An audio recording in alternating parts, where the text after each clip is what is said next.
So good morning, and thank you very much for your agreeing to participate in the Hearts of Freedom project. Your participation is very much appreciated. Thanks a lot. Oh, it's nice to be invited to. Thank you. So I'll begin by asking you your name, please. Lloyd Axworthy. Okay. I shouldn't have to ask your name. I mean, you're fairly well known. Well, So I'll begin with my first question, and that is, in 1980, when your government was re-elected, you were named Minister of Employment and Immigration. And I'm curious to know how you got prepared for the issue of the Southeast Asian crisis at the time. well, I guess the most important preparation was to get elected in 1979. I had been a member of the provincial legislature for the previous 7 years, Okay. and had decided to run federally in '79. And that was not a vintage year to be running, because that was the year that Mr. Trudeau was, Trudeau père, Father Trudeau, was defeated, Yeah. barely, by Joe Clark. So there was that 9-month interregnum until the Conservatives lost the count on the confidence bill. And so when I was elected in '79 and re-elected in '80, I hadn't had a hands-on touch other than being generally aware. And I was a newbie minister coming in with a portfolio that included employment, immigration, and women's issues. Yeah. So it was, let's just say, a crash course. Okay. Okay. So, given that that there was previous history with the government in terms of its dealing with Southeast Asian refugee with the crisis, how did your department prepare, given that it was your government that came to power Well, at the I'd time? probably talk a little bit more, go back to your original question Sure. about my own Yeah. experience. But at the time, there was a fairly high degree of consensus amongst the parties around immigration. People forget that we were quite newly arrived in dealing with refugees. We hadn't really signed the '51 Convention until '61, and it was only when there was a new immigration bill brought in by Robert Andrus in '76, I guess it was, and it was sort of brought into effect in '78, that a lot of the new provisions of that act were just really being explored, including the public sponsorship. So it was, to use that old expression of the Spanish poet, you make a pathway by walking. There was not many precedents. But when I arrived, there had been clearly the decision by particularly Ron Atke, the minister, and Flora MacDonald. And just to give you a little insight, after the election, I met with Ron Atke, and we had a very kind of cordial and good discussion. I'll always remember him saying this, that he said, you know, as a Minister of Immigration, you almost have more to do with determining the future of Canada than anybody, because you're going to decide who comes in and who goes out and so on. And he was right. It was almost like he was passing the torch of a very vital set of principles and responsibilities. And I will always remember that. He was and as a result, we entered into a point where there wasn't a kind of opposition government pressure, because we were very, as Liberals coming in, were involved. Many of the members of the caucus and the government have been involved in the passage of the Cullen Act and the implementation of it. Also, the department, during the '79 period, there had been, I think, a really important effort to coordinate not just immigration, but the RCMP, Health Canada, Treasury Board, and others. So there was really an intergovernmental coordinating wing, which is not so much the case now. You know, so it does come to a very important lesson about the importance not only of having good policy, but also having the tools to implement it. Yes. And so they had a very well thought out plan of integration, amongst the pertinent departments and relevant departments to implement the program. And by the time I came in the early 1980, the election was in February, I became the minister in March. A lot of things were underway, but there was, at that point, some of the cracks were beginning to show. For example, the biggest issue kind of hit me in the first week or two was a strong representation from the refugee advocate groups, civil groups, refugee council, people like that, that the balance between the private sponsorships and government sponsorships was now out of balance, and that there was far more rationale or reason for having a proper balance, and so there was a real complaint. Partly, you know, it was, and I'm just maybe drawing a little bit of a speculation of it. I think a lot of it had to do with budgets as well. Those are times when there was a lot of financial pressures on government, and the idea of being able to get the private sponsors to carry some of the financial load was clearly appealing to certain parts of the government in finance and Treasury Board and the cabinet. So the private sponsorship, which I think has really been a signature trademark for Canadian immigration policy, was really being tested out at the time. But the way to make it work, so I had a memo, I think, from the Deputy Minister, Doug Love, at the time, who basically said that, you know, the best way to solve this imbalance is just to add another 10,000 refugee applications, which we did, and that seemed to resolve that particular issue. Okay, thanks for that. And how, can you talk to me about how the government went about dealing with the 10,000 extra refugees? Because I'm sure that... Well, I think, again, that part of that sort of testing out was what are the natures of resettlement. I mean, at the time, because we're really new in the refugee business, there wasn't a lot of definition, and it was only, so there was a very strong, I set up a task force when I came in to look at the whole issue of resettlement of refugees. And they came up with several recommendations, but also not just in terms of the large movements like we have from Indochina, but also to put a little bit more framework around refugee determination issues. And part of it was to make sure that there would be more independence for the Refugee Advisory Council. In this day and age, we're very conscious of the question of political interference in decisions that have to be more objective. And so the idea is that we had to provide a higher level of independence for the Advisory Council, who were making the recommendations, and also to move more towards a tribunal system so that people would get an oral hearing, for example. And so we were testing these kinds of things out during that period of time, and the task force on refugee resettlement was a key to that, because it was able to talk across the country with all kinds of people. And we didn't follow all of the recommendations. They talked about having a centralized tribunal. I didn't think that was a good idea, because this is a federal state. We have very different regional sort of outlooks and cultures and perspectives, and I think that there had to be far more of the model of shared responsibility. And that, of course, had been pioneered earlier by the Cullen-Couture agreement with Quebec.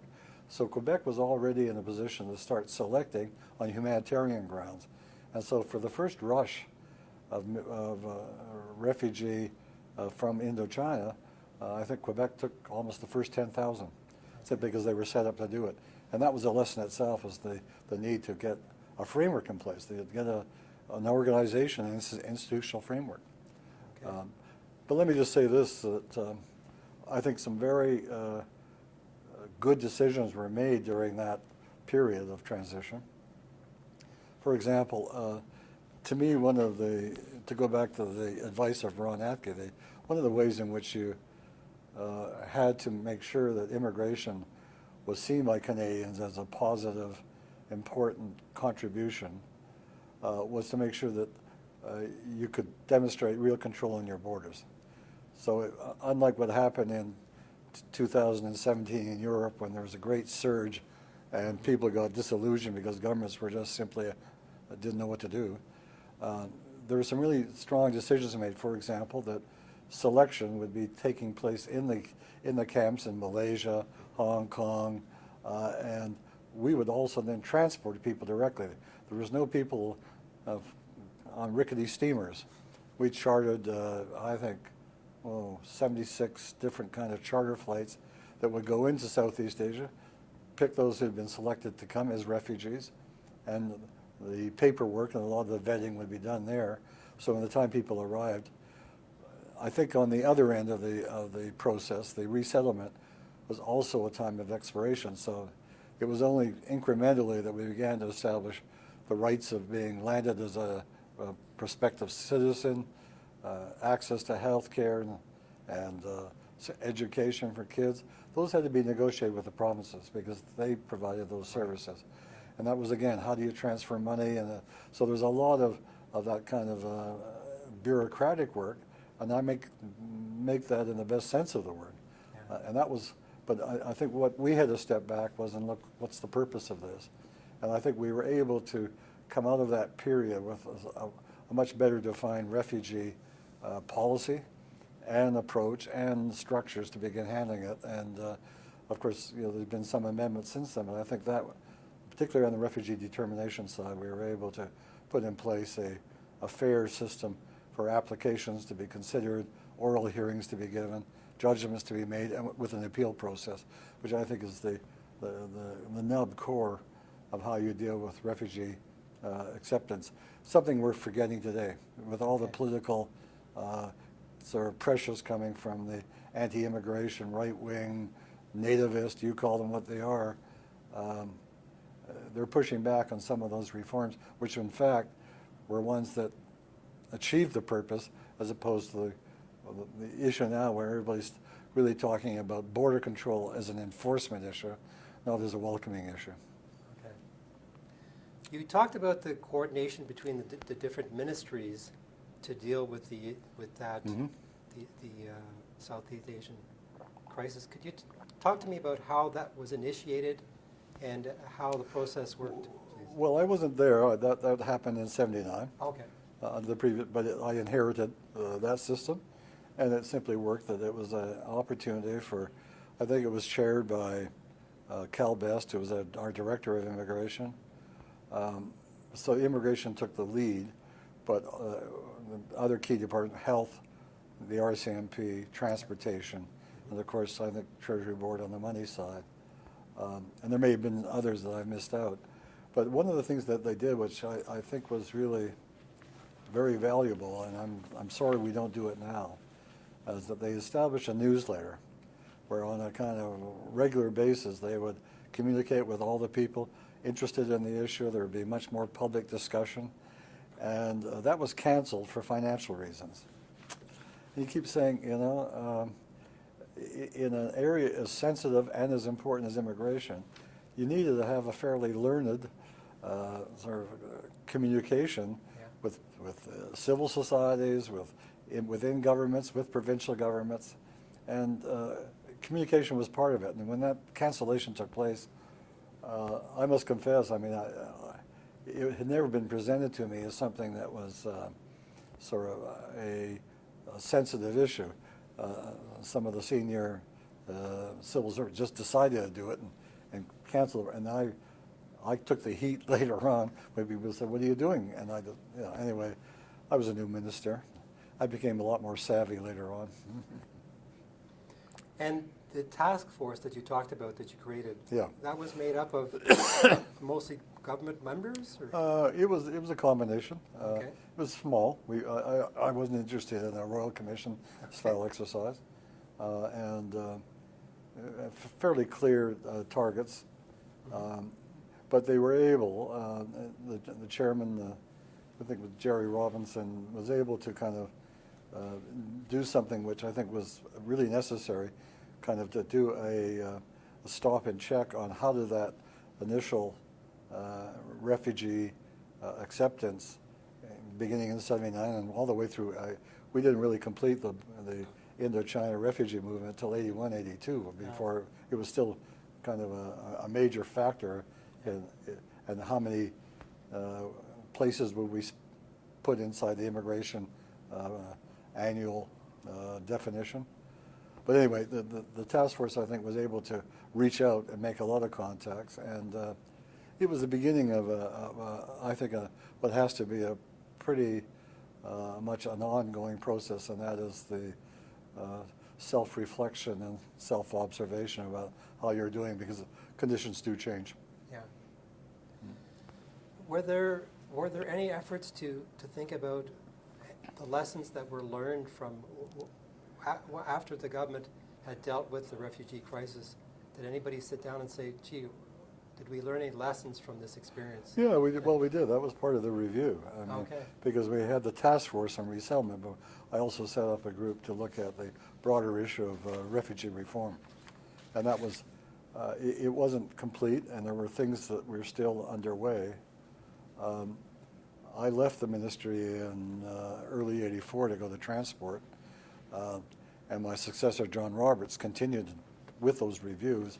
I think we were trying to aim at something that would have a much broader level of integration in the society, so that private sector involvement, employment issues, things of that kind needed to be brought into the calculations.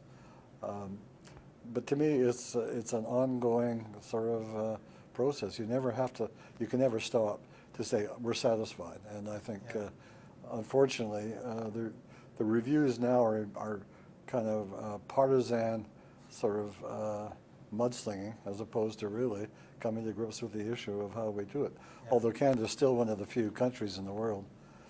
Let me also give you another angle. When I reflect back on, as you know, right now I chair the World Refugee Council, okay. And we're trying to deal effectively with how to support many of the host countries which have taken large numbers, millions of refugees from Sudan or from Syria, compared to what happened in that early period, where there was a broad coalition, probably 17 to 18 countries, that would meet regularly, would work out how they would be helpful and share the burdens and the responsibilities for moving people, because clearly Malaysia, Hong Kong, Thailand, Singapore were not in any condition to host a large numbers of people in camps. So the lesson there was that there had to be a pretty broad international collegial cooperative arrangement. And one of the results of that was that there was a very large commitment on resettlement. You do not find that today. First, there isn't much of a coalition. Those 18 have shrunk to 5 or 6. The refugee system's going broke. You just heard the Secretary General say, we don't have enough cash to get to the end of the month. Yeah. Part of that is that UNHCR, which now deals with tens of millions of refugees, some 25 million in the last count, raises its money in a voluntary donation way. It doesn't have a specific assessment in the UN. I mean, it's like raising money for this spring tea. Excuse me. So that issue of integration, coalition, coordination was much better at implementation in those early years. And I think we look back now and just realize how much the system is broken because of that lack of international commitment. And the fact that there was such a major commitment to resettlement. I think there was close to 200,000 refugees resettled in other countries, which was maybe 10 or 15% of all those that were there. That took a lot of the pressure off these countries in Southeast Asia, which didn't have a lot of resources to deal with it. Today, the resettlement, you see, Europe is paying money to keep people out. Let's not even talk about the Trump administration. They've become criminal in their treatment of refugees. You've got all these tin pot dictators in Europe, and the whole idea is it's kind of lost its purpose, which is to people are being forced out for reasons, conflict to begin with. We're now increasingly seeing the impact of climate changes. Yeah. But the idea that we have some responsibility to share the burden is very hard to sell these days. Yeah. I don't want to forget to ask you, as Minister of Employment and Immigration at the time, how hands-on were you with the issue? Would you have met with NGOs, with Oh, yeah. groups? Can you talk about that? You know, I experience? mean, my political background is I'm kind of a street politician. I mean, partly because I came up through the 60s where when I was in graduate school in the States, I was involved in civil rights movements and the anti-war movement. What would you say, what's a Canadian kid? Well, I mean, it was just part of a kind of a sense of values that we, you know, coming out of Winnipeg and the social gospel taught at United College, which is my alma mater, now the University of Winnipeg. I just felt there was commitments to make. But anyway, I came out with that experience of how to organize at the community level. And I spent a lot of my summers working in inner city Winnipeg, dealing with kind of kids, providing recreation and boys and girls clubs and things of that kind. And as a provincial politician, I had the same thing. I represented an inner city riding in the provincial house. And so what I brought to that, and I'm not kind of patting the back, I just brought an experience of what I would think you call community involvement, participation, listening to broader voices than simply that you get inside a highly centralized, controlled system. And so we spent a lot of time meeting with the councils, advocacy, and even, you know, committing to do some work on new policies and providing grants to some universities to start exploring how things could be better. And again, I don't think we do nearly enough of that today. We're so interested in training more high techies than we are of getting good sort of refugee knowledgeable advocates. Right. Do you have memories of the time that you had spent meeting with the NGOs, with the Sure. organizations that represented I do. refugees? I also have memories of visiting the refugee camps Oh, in if you could Southeast talk about Asia. that. Yeah, I think it was, I have to pin the year down, but I think it was probably 82. I visited the camps in Southeast Asia, particularly in Hong Kong and Malaysia and Thailand. Okay. And it sort of brought home two things. One, just the pressure that was there. I mean, it was, we look at Hong Kong now as a gateway city, even though it's under stress, as it should be. But at the time, there was a massive refugee camps in Macau and across the bay. And China was still a very poor country, and so was Hong Kong. I mean, same thing in Malaysia. So visiting the camps, meeting the people, sort of talk, and then particularly where I think it was important, and I hope we kind of responded properly, but is to realize that there were kind of segments of that population that were under particularly dire straits. Kids without parents, people with certain disabilities or illnesses. And so we had to set up special categories in our program to bring them as well. Yeah. So we had a very important program for disabilities in the camps. And I think Canada really took a lead in setting those kinds of objectives of saying, this is not just sort of a numbers game. We really have to look at the issues of how do we adapt to the fact that refugees are not some solid block. There's a lot of diversity there. But it also put a lot more emphasis, once you do that, about providing the services when people arrive. And that, again, took an awful lot more. And I think our officials in the different departments, but immigration especially, really, people, I know you've talked to Mike Malloy, but he was an incredible leader in these areas of just saying, and I still don't think we've got our resettlement right yet. I think that's still a work in progress. Okay. So as minister, as a Canadian minister dealing with immigration, would you have had a relationship at the time with the UN, for example? Oh yeah, clearly. Oh. Can you talk about? Well, I mean, that experience? UNHCR was kind of, we were joined by the hip. Okay. So that in the camps themselves, in the selection, UNHCR would do the initial sort of selection and vetting. Yeah. It would then be picked up by our officials to look at whether security issues or health issues and stuff like that. But we relied very much on the UNHCR as the kind of front line. But we also had, and that goes back to an earlier point I made, that we believe that one of the ways to give a high degree of assurance to Canadians that this was being managed well is that we had a very large contingent of our officials in Southeast Asia, Right. working closely with UNHCR, but with local governments and local civil societies. To me, it was really kind of one of the glory days for the Immigration Department.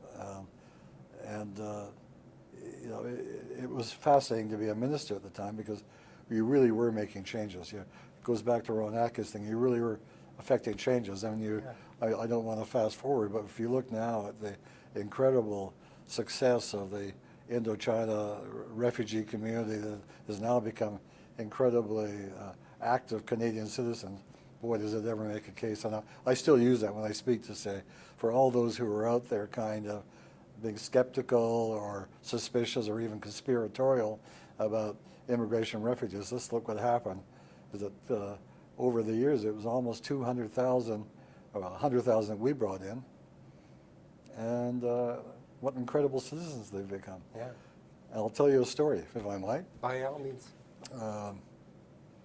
One of the little sort of rituals I had, not so much a ritual, it was something I enjoyed, is that every spring, as a member of Parliament for Winnipeg Fort Garry, I would give an award to somebody in the high school. We call them a Member of Parliament Award for somebody who's taken an interest in public affairs or something.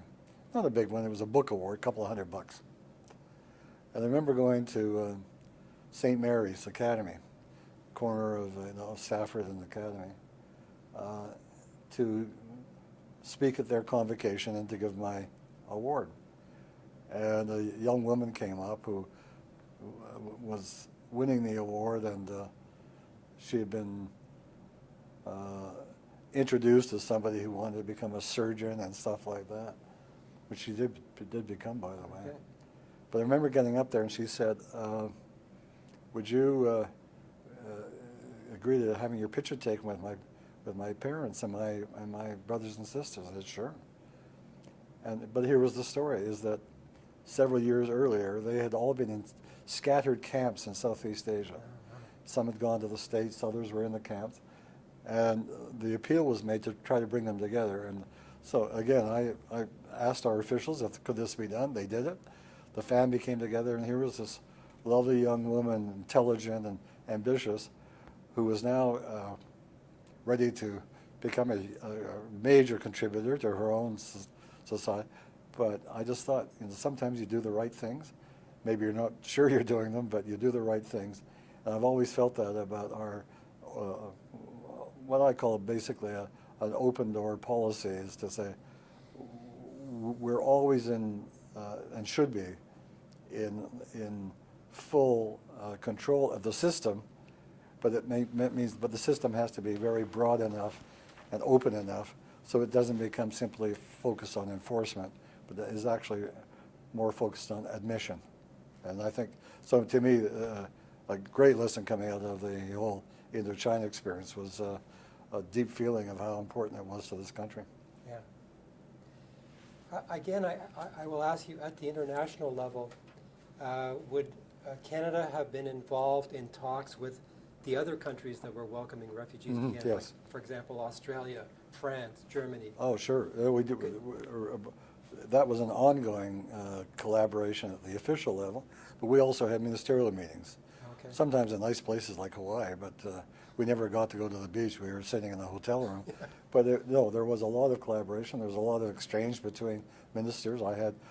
Some people I got to know well at that point, still call friends. And to me, it was the beginning of, I'm trying to ask, I don't know where the shift took place. I wish I did.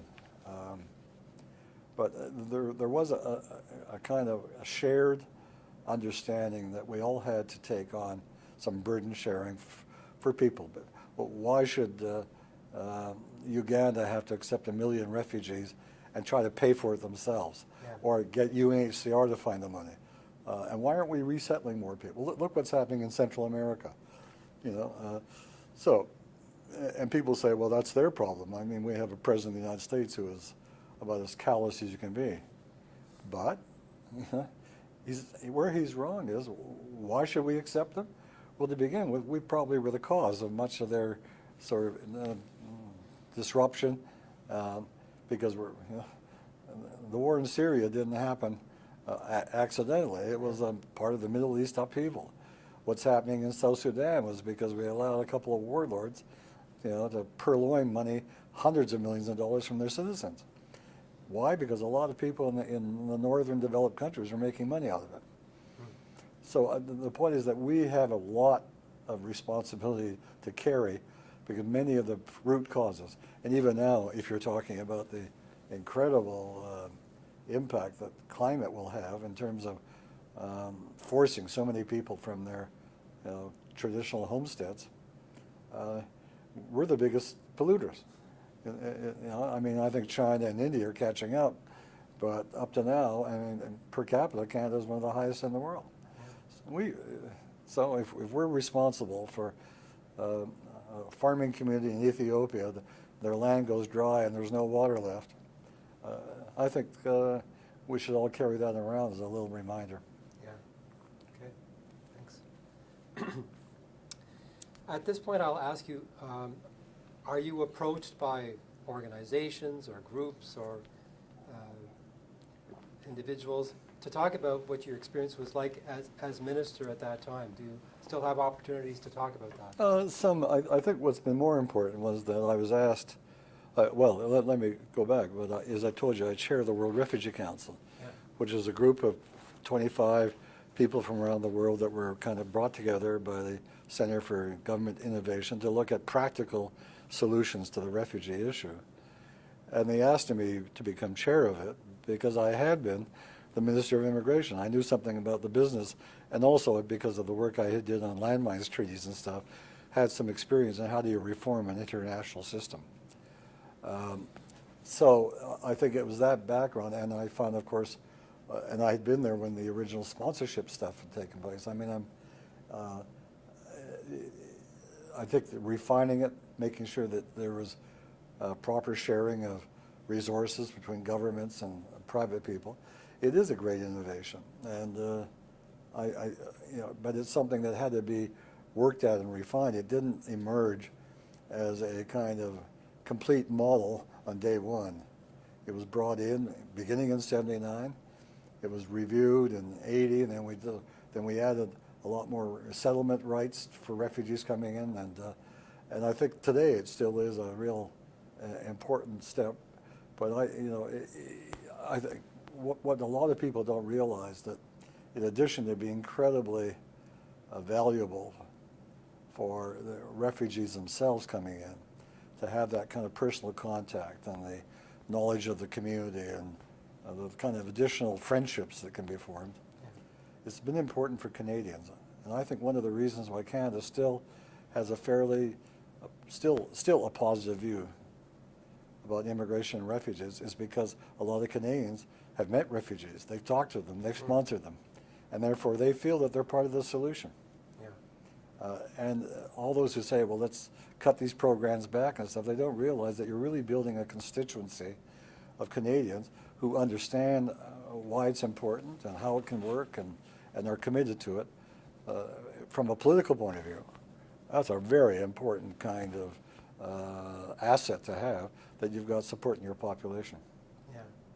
So on that question, could I ask you, what do you see as the major differences now between how immigration issues were dealt with at the time when you were minister and how they're being dealt with today in Canada? Well, I think there's, certainly the international environment is different. I mean, the shutting down of so many refugee programs, the idea of the refugees are druggies and criminals. I mean, the whole narrative has shifted fundamentally. And I guess one of the questions I ask myself as chair of the Refugee Council is, what kind of new narrative do we need? The original one, which is it's a we need to share responsibilities. Of course, it's being challenged by all these kind of nationalist dictators and warlords and petty politicians. Yeah. But we still haven't provided an alternate grounds. And you can use economic reasons for some. There is a philosophical, and I keep talking to people and reminding them the first really fundamental human right was established in the ancient cities of the Middle East and then in Greece to provide sanctuary. Yeah. And the whole right of sanctuary is one of the oldest. And what are we trying to destroy now? Yeah. Sanctuary. Yeah. And I'm just saying, God, if the Persians and the Greeks and the Romans can figure that out, even though they were, what's wrong with us? Yeah. And that's what's wrong with the world right now, is I think we've just lost that sense of shared community, and nationalism is becoming a very destructive force. Now I'd like to ask you about what you're involved in at the present time. My understanding is you're involved with refugee issues. Well, I am. I chair the Refugee Council. Right. Could you talk about? Yeah, sure. what's I think going what on we there? did is we spent almost a year and a half going to all the hot spots in the refugee areas. We commissioned a number of working papers. We organized a number of workshops on the application of technology, the whole question of burden sharing, accountability, because there's not much accountability in the system, and financing. And then we tabled a report last January, a call to action, which I think was a good report. It's been highly recognized. But what we're doing now is to try to implement it. To me, that was the one, maybe that's like coming out of my political background. It's wonderful to have great rhetoric. It's more important to have great action and get things done. And so, in a way, I'm following a little bit the approach we took on the landmine treaty. It's great to call for a treaty. Well, let's get to work and make it happen. That's what we're trying to do in the refugee system. So just to give you an example, when we were in Jordan, we got into an interesting discussion about the financing of the refugee system. And Jordan has close to 1 million Syrians, small country, poor, no water, and they weren't getting a lot of help. So we began just doing some brainstorming around what are some alternatives. One thing we came up with, for example, and that's maybe when I say brainstorming, I think it was probably done over 4 of us and a good scotch or 11 o'clock at night in some hotel, is to start looking at how the issue of frozen assets. There's $20 billion a year being purloined by all these people who steal from their people, stash them away in piggy banks around the world. The sanctions may come in and freeze them, but the money's sitting there.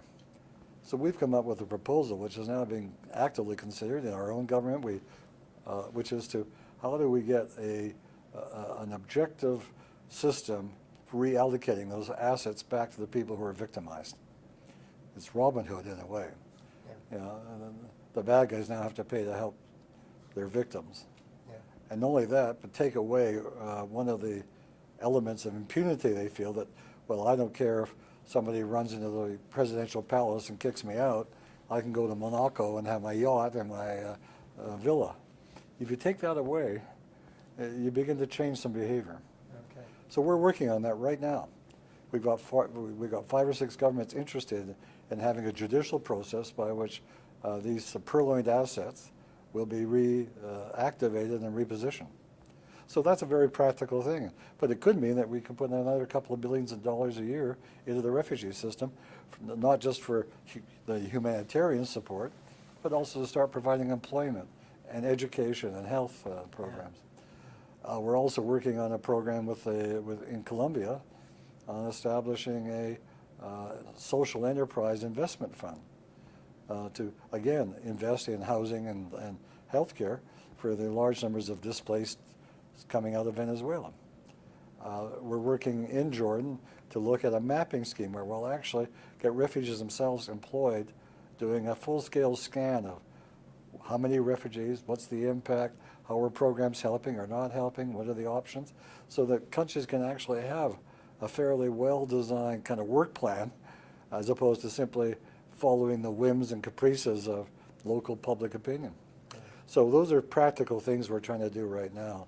And, but I have to tell you this, I mean, I think that in some ways we and others are trying to work very hard to reform the system, but there's a cadre of governments and leaders out there who are doing everything to destroy it. And that's one of the great issues of our time. One of the things I'd like to ask you about is a major goal of the Hearts of Freedom project is to talk about that part of history when Canada made the efforts to bring Southeast Asian refugees to Canada, to teach the new generations of Canadians about what that. Could you talk about that? I think that's an ideal, because there's no doubt that if you want to counter the kind of negativity and the sort of almost, well, if you use that much used word, disinformation about refugee arrangements, you have to point back to a real success story. Yeah. And this is a success story. A large number of people leaving their homes because of war and conflict that the Western developed countries were very much part of, the French, the American, I mean, we were all implicated. In huge danger when they left in these little rickety saipans and so on. And it was not only the, I think, good initial response by some of the surrounding countries, but also the international community stepped up and walked the talk to making sure there was enough resources that we would resettle people. I mean, you know, when I said earlier, we had charter airplanes bringing in tens of hundreds of people daily, both in de Longueuil, Quebec, and in Edmonton, and then using the sponsorship system. So we were able to resettle, you know, when ended up close to 100,000. That took a huge pressure off these countries, and also kind of showed to them that we're shouldering our own share of the responsibility. Yeah. Now, when there is such a kind of restriction, and refugees are becoming the pawns in political games, you lose that. But there's a lesson there, and I think the more that lesson comes out, I would hope that, you know, with a new government coming in, whatever or whomever it may be, they'll take a look at this, because it really is a model. But it also means, and I think this is an important point, we have to get an international agreement, we also have to look at our own systems to make sure that they are properly designed with a, you know, fairness, tolerance in it, a diversity in it, but also a careful management of the process so that local populations don't get upset. Not a big problem. Well, it's been a problem in Quebec, clearly, because it's a political issue there. It is a little bit here in my own province of Manitoba. But when you think, I mean, this is what drives me nuts, that last year, I think there was about 15,000, 16,000 irregulars coming across our border, mainly because we're involved in this third-party, safe country thing with Americans, which under the Trump administration is ridiculous. They are not sort of providing fair evaluation of refugees, so we're complicit in the kind of restrictions that Trump is doing. But it also means that 15,000, 16,000 people, when Colombia is accepting something like 5,000 a day, come on, let's get real.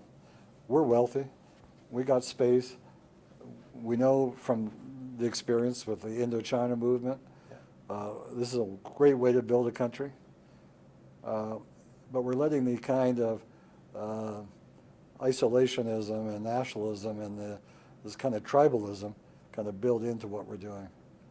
And I think that, as I said earlier, is something that, in terms of the project that this is involved in, providing that kind of education about what can be done, what role Canada can play, and the end results, I think, is an important story to tell. Right. So finally, I'd like to provide you with an opportunity to provide us with any final thoughts that you might have about the refugee situation for the project. Well, here's one. I mean, we've been talking a lot about government itself, and I was in 27 years, I guess, as an elected member. I think first, part of the problem is that our political system doesn't generate the same degree of kind of discussion about these issues. We've been through it. We're almost at the end of an election here in Canada, and there's been some mention of immigration, but usually in a punitive sense, but no debate. And how are Canadians going to make a choice if you're not discussing it? Yeah. And the whole idea that, I mean, the increasing attitude is that you have to keep these things in a little kind of bubble somewhere isn't working.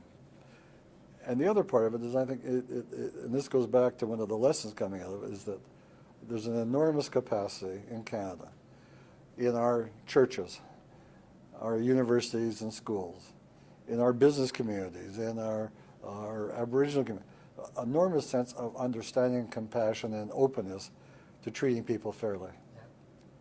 And immigration and refugees are one way to do it.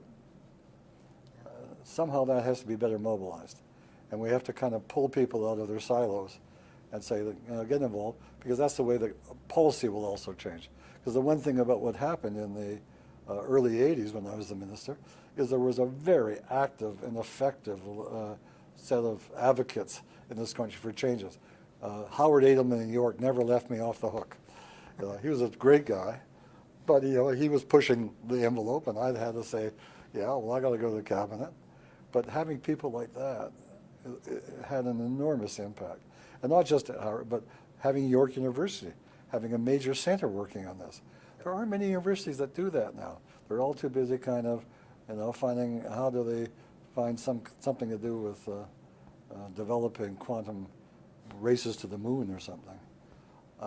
So I think there's a need for a real refreshment in our civic society about the importance, because what we're headed to is, just to use the number count, there's something like 75, 80 million displaced persons, of which over 25 million are refugees. The UN recent reports on climate is that could go to 300 million by 2030. What are you going to do? Yeah. And if you don't do something, all you're creating is a huge mess of problems down the road. Yeah. So we better get our act together. And my view has always been, and it's I've been accused of being a little naive, is I think Canada has a role to play in these issues. It's not good enough for us just to go along and sign the treaty. I think we have to take leadership. Right. Okay. Okay? Great. Thanks very much.